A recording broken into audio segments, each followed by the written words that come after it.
আমার মায়ের ছোট্ট একটি ফুলের বাগান আছে। যেমন পরিপাটি তেমন সুন্দর।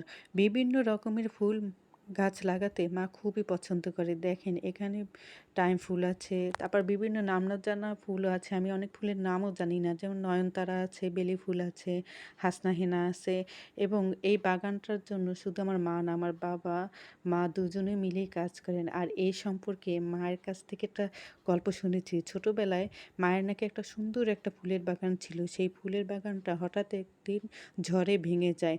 মা খুবই কষ্ট পেয়েছে। সে বলেছিল যে, "বাগানটা ভাঙেনি, তার সাথে আমার মনটাও ভেঙে গেছে।" শুনে আমার খুবই খারাপ লেগেছে। কিন্তু মা এখনও সেই সুন্দর অভ্যাসটা ছাড়তে পারেনি। সময় পেলেই সে গাছ লাগাতে চায়, বিশেষ করে ফুল গাছ। ফুলের গাছের প্রতি আমার মায়ের কেমন জানি একটা বিশেষ একটা দুর্বলতা কাজ করে।